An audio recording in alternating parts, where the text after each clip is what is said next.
हाँ भाई, class 10th के अंदर आ गए हो और साइंस कैसे पढ़नी है ये सोच रहे हो ना, तो आज मैं तुम्हें साइंस का एक ऐसा रोड मैप देने वाला हूं, एक ऐसी स्ट्रैटेजी बताने वाला हूं, एक ऐसा प्लानर देने वाला हूं ना, जिससे कि क्लास 10th की साइंस में 95% तुम बहुत आसानी से फोड़ कर आने वाले हो। और मैं सच बता रहा हूं, क्लास 10th की जो साइंस है ना, वो बहुत ज्यादा आसान है। 9th में शायद तुम्हारे मार्क्स कम रहे होंगे, बट क्लास 10th की साइंस के अंदर तुम 95% बहुत आसानी से लेकर आने वाले हो। बस तुम्हें ये जो पूरा प्लानर है इसको फॉलो करना है।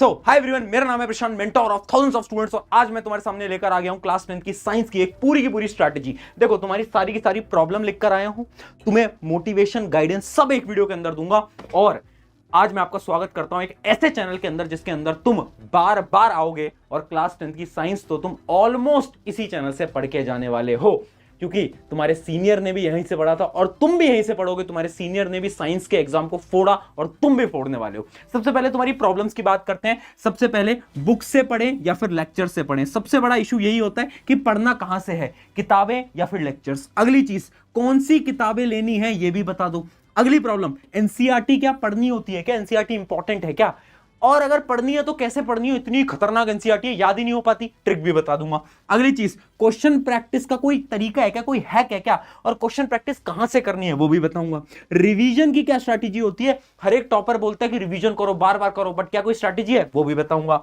और आखिरी चीज, क्या क्लास 10th की साइंस इजी होगी या फिर मुश्किल होगी। सुन मेरे दोस्त, मैं ना तेरा भैया हूं, मुझे सर नहीं बोलते, मुझे प्रशांत भैया बोलते हैं। एक रियलिटी आज तुझे उस भैया होने के नाते बताऊंगा। क्लास 10th की साइंस तुम्हारे जीवन की सबसे आसान साइंस होगी, ठीक है। क्लास 9th की साइंस थोड़ी सी टफ थी, बट क्लास 10th बहुत आसान होगी, ये मेरी गारंटी है। और एक चीज समझो यार, जो तुम अपने दिमाग को सिखाते हो ना, तुम्हारा दिमाग वही सीखता है। अगर तुम हर रोज दिमाग से ये बोलोगे ना कि बहुत मुश्किल है, बहुत मुश्किल है, तो तुम्हारे दिमाग को लगेगा कि सच में मुश्किल है। बट अगर तुम हर रोज खुद से बोलोगे ना कि आसान है, तो सच में वो आसान बन जाएगा। तो आज कमेंट कर दो कि यस, साइंस फोड़ेंगे। और मैं बोल रहा हूं, आज कमेंट करा रहा हूं, जब अगले साल तुम पेपर दोगे ना, तो साइंस तुम सच में फोड़ने वाले हो। तो अभी कमेंट कर देना यस, साइंस फोड़ेंगे। चलो अब एक एक करके बात करते हैं। पूरा का पूरा रोड मैप मैं आपको दूंगा, बट उससे पहले एक इंपॉर्टेंट चीज जो कि यहां पर लिखा है, मेक योर बेसिक स्ट्रॉन्ग। देखो यार, साइंस बेस पे चलती है। क्लास 9th कैसे गई फर्क नहीं पड़ता, क्लास 10th के कुछ बेसिक चैप्टर्स हैं और वो बेसिक चैप्टर तुम्हें पता होने चाहिए। अगर वो चैप्टर तुम ढंग से नहीं पढ़ोगे ना, तो तुम्हारी साइंस पूरी की पूरी खराब हो जाएगी। अभी बता रहा हूं वो चैप्टर कौन से। केमिस्ट्री का पहला चैप्टर, केमिकल रिएक्शन इक्वेशन, ये बहुत बेसिक चैप्टर होता है। ये एक तरीके से क्या है ना, नींव है। जैसे घर बनता है, नींव बनती है ना, ये नींव है। तो इसको ध्यान से पढ़ना, क्योंकि इसी के ऊपर आपकी पूरी की पूरी केमिस्ट्री बनने वाली है। अगली चीज, लाइफ प्रोसेसेस। लाइफ प्रोसेसेस भी एक इंपॉर्टेंट चैप्टर है आपकी बायोलॉजी का। और अगर मैं फिजिक्स की बात करूं तो दो चैप्टर है, एक है आपका लाइट और एक है इलेक्ट्रिसिटी। ये दोनों चैप्टर इंपॉर्टेंट है, तो याद रखना ये कुछ बेसिक चैप्टर्स हैं।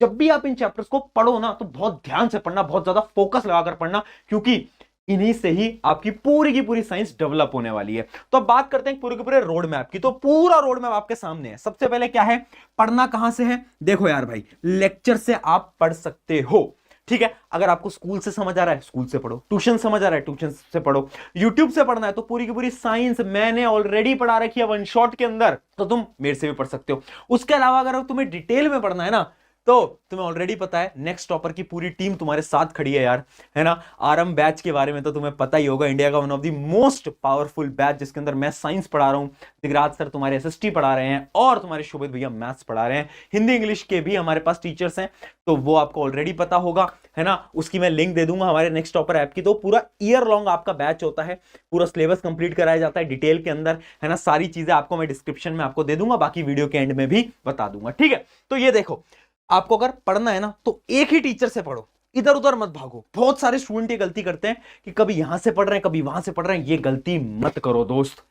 अगर तुम्हें मुझसे समझ आता है, मुझसे पढ़ो। मुझसे समझ नहीं आता ना, तो मुझसे मत पढ़ो यार, किसी और से पढ़ सकते हो, कोई दिक्कत नहीं। यूट्यूब पे बहुत सारे टीचर्स है ना। तो सबसे पहले फाइंड योर टीचर। अगली चीज, एनसीईआरटी पढ़नी है, बिल्कुल पढ़नी है, बट कब पढ़नी है, लेक्चर देख लेने के बाद। अगर तुम ये सोच रहे हो ना कि तुम एनसीईआरटी की किताब खोलोगे और तुम्हें सब समझ आ जाएगा, ऐसा नहीं होगा दोस्त। तो तुम्हें क्या करना है, तुम्हें पहले लेक्चर देखना है, कॉन्सेप्ट समझने हैं, फिर एनसीईआरटी पढ़नी है। बट भैया एनसीईआरटी पढ़ेंगे कैसे, इतनी टफ एनसीईआरटी है। दोस्त, वाई टू फियर व्हेन प्रशांत भैया इज हियर। तो देख भाई, एनसीईआरटी कैसे पढ़ते हैं तुझे एक तरीका मैं बता देता हूं। देख ध्यान से देख, ये तेरी एनसीईआरटी है, जैसे आपकी बायोलॉजी की एनसीईआरटी है, तो यहां पर एक टॉपिक लिखा हुआ है न्यूट्रिशन। अब मैं क्या करूंगा, मैं पूरी की पूरी एनसीईआरटी को रीड करने वाला हूं, इस पूरे के पूरे पेज को रीड करूंगा। जब मैं इस पेज को रीड करूंगा ना, तो जितने भी इंपॉर्टेंट चीजें होंगी ना, उनको मैं अंडरलाइन करता हुआ चलूंगा। अब देखो, घबराओ मत। तुम ये सोच रहे हो कि भैया अंडरलाइन करेंगे बुक में, बिल्कुल करो अंडरलाइन, पेंसिल पेन जिससे भी करनी है करो। जैसे मान लो मुझे इंपॉर्टेंट लगा तो मैं इसको अंडरलाइन करता चलूंगा। अब जैसे ही मैंने पूरा का पूरा पेज पढ़ लिया, अब पता है मैं क्या करूंगा, मैं खुद से क्वेश्चंस को फ्रेम करूंगा। यानी यहां से मैं कौन कौन से क्वेश्चंस के बारे में सोच सकता था, जैसे कि मैं यहां पर लिख सकता हूं मैं, और इधर ही आपको लिखना है question number 1, what is nutrition. ऐसे सवाल बनाओ, खुद से सवाल बनाओ। एनसीईआरटी का एक पेज पढ़ो और सोचो कि इसमें से कौन कौन से क्वेश्चंस बन सकते हैं।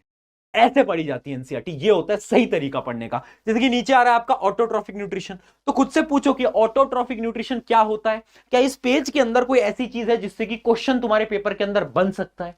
अगर बन सकता है तो लिखो यहां पर। ये पता है मैं क्यों लिख पा रहा हूं? बाद में जब तुम रिवीजन करोगे ना, तो तुम्हें कुछ नहीं पढ़ना है, तुम्हें बस ये सारे सवाल पढ़ने हैं। आया समझ में? ये बहुत शानदार टेक्निक है, हर एक टॉपर हर साल फॉलो करता है। अब देखते हैं अगला स्टेप क्या है। अगला स्टेप है मेकिंग नोट्स। देखो यार, नोट्स बनाना एक बहुत इंपॉर्टेंट चीज है। अगर तुम्हारे एग्जाम में अभी टाइम है तो प्लीज नोट्स बनाओ। मैं हर साल बच्चों को अपने खुद के नोट्स देता हूं, बट मैं कब देता हूं? एग्जाम जब एकदम पास आ चुके हैं। पता है क्यों? उस टाइम पे नोट्स बनाने का टाइम नहीं होता। बट तुम्हारे पास अभी टाइम है, तुम जाओ और खुद से हर रोज नोट्स बनाओ यार। तुम क्लासेस के अंदर बैठ के अपने हाथ से नोट्स लिखो। पता है उससे क्या होता है? उससे सारी इंफॉर्मेशन तुम्हारे दिमाग के अंदर स्टोर होती जाती है। इसलिए नोट्स बनाना बहुत ज्यादा इंपॉर्टेंट है। अगली चीज, NCERT exercise and in text question. NCERT की अगर तुम एक्सरसाइज क्वेश्चन नहीं करोगे, इन टेक्स्ट क्वेश्चन नहीं करोगे और एक्टिविटीज नहीं करोगे, तो मार्क्स नहीं आएंगे। रियलिटी बता रहा हूं। इस बार जो बोर्ड एग्जाम हुआ है ना, एक्सरसाइज में से डायरेक्टली कुछ कुछ क्वेश्चन उठ के आए हैं, ठीक है, एक्टिविटीज में से क्वेश्चन उठ के आए हैं। तो यानी एनसीईआरटी तो बहुत इंपॉर्टेंट है। Last, PYQ plus question bank. देखो यार, प्रीवियस ईयर क्वेश्चन तो करने ही होते हैं, बट ना आपको इस साल कोई ना कोई क्वेश्चन बैंक जरूर लेना है। क्यों? क्योंकि पेपर का जो लेवल है ना, वो थोड़ा बहुत बढ़ रहा है, जिसमें कि कॉम्पिटेंसी बेस्ड क्वेश्चन ज्यादा आ रहे हैं। तो कोई क्वेश्चन बैंक ले लो। कौन सा क्वेश्चन बैंक लेना है वो मैं तुम्हें जैसे समय आएगा, जब लेने का तुम्हारा टाइम आएगा, तो मैं एक वीडियो बना दूंगा best books for class 10th। उसके अंदर तुम्हें एकदम डिटेल में बता दूंगा कौन सा क्वेश्चन बैंक लेना है। अभी तुम टेंशन मत लो, प्रशांत भैया साथ में, ठीक है।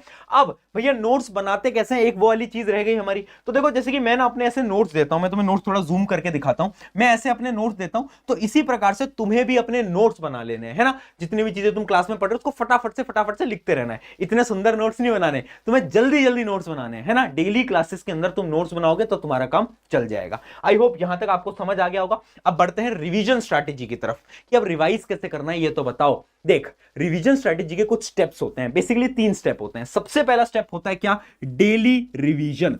यानी मान लो तुमने एक लेक्चर देखा, जैसे ही वो लेक्चर खत्म हुआ, तुम साथ साथ में नोट्स बना रहे थे। नोट्स बनाने के बाद तुम्हें सिर्फ और सिर्फ 10 मिनट देने हैं। कितने? 10 मिनट।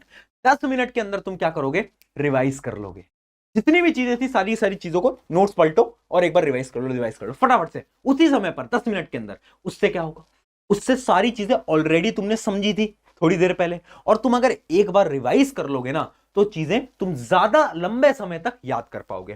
फिर तुम्हें क्या करना है? जैसे ही मान लो तुम्हारा एक चैप्टर खत्म हो जाता है, उस चैप्टर के खत्म होने के बाद तुम्हें रिवाइज करना है। इमेजिन करो, पहला chapter chemical reaction equation, daily revision चल रहा था।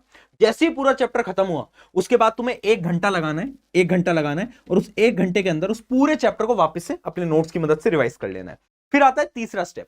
तीसरा स्टेप होता है बिफोर टेस्ट। देखो, बहुत सारे टेस्ट होते होंगे तुम्हारे स्कूल के अंदर, पीरियोडिक टेस्ट वगैरह। उन टेस्ट से पहले तुम्हें फिर एक और बार रिवाइज कर लेना है, वो तो तुम करते ही होगे। तो यानी सिर्फ 3 सिंपल स्टेप्स हैं। अगर ये 3 स्टेप का रिवीजन प्रोसेस पकड़ लिया ना, साइंस तुम्हारी आराम से हो जाएगी, ठीक है। और टॉपर यही फॉलो करते हैं, कुछ अलग नहीं कर रहे हैं टॉपर यही कर रहे हैं, ठीक है। तो ये आपकी सारी की सारी टेक्निक्स थी। अब मैं आपको कुछ लास्ट टिप्स बता रहा हूं, ध्यान से समझना, साइंस के लिए इंपॉर्टेंट है। पहली tip, NCERT activities are important, बता चुका हूं, एक्टिविटीज मत छोड़ना। अगली चीज, class 10th science is easy, 9th के कंपैरिजन में 10वीं आसान है। भरोसा रख मुझ पे, साइंस में तेरे प्रशांत भैया संभाल लेंगे। अगली चीज, मोर क्वेश्चन प्रैक्टिस, यानी जितने ज्यादा क्वेश्चन प्रैक्टिस कर सकते हो उतने ज्यादा क्वेश्चन प्रैक्टिस करना। बहुत इंपॉर्टेंट चीज बता दी है। अब देखो, पूरा का पूरा बैच आपके लिए भी ला दिया है, आराम बैच है ना। वैसे उसकी प्राइस थोड़ी ज्यादा है, बट एक कूपन कोड अभी के समय पर चल रहा है ना, आपको भी वो कूपन कोड के बारे में पता होगा, नहीं पता है तो मैं बता देता हूं। एक कूपन कोड है आरएम बैच के लिए, नेक्स्ट 500। आप जाओगे नेक्स्ट टॉपर के ऐप के ऊपर या वेबसाइट के ऊपर, ये कूपन कोड लगाओगे तो वो जो बैच है वो आपको 2499 के अंदर मिल रहा होगा, यानी 2500 के अंदर पूरा आपको वो बैच मिलेगा जिसके अंदर पूरा सिलेबस डिटेल में पढ़ाया जाएगा। मैं साइंस पढ़ा रहा हूं यार, है ना, तो टेंशन की बात नहीं है, साइंस में संभाल लूंगा। ऑन दिस नोट जाओ फोड़ो, साइंस अपन मिलके संभाल लेंगे, और कमेंट में लिख देना यस भैया साइंस फोड़ेंगे। शुक्रिया एवरीवन, मेरा नाम है प्रशांत, मिलते हैं किसी नेक्स्ट वीडियो के अंदर।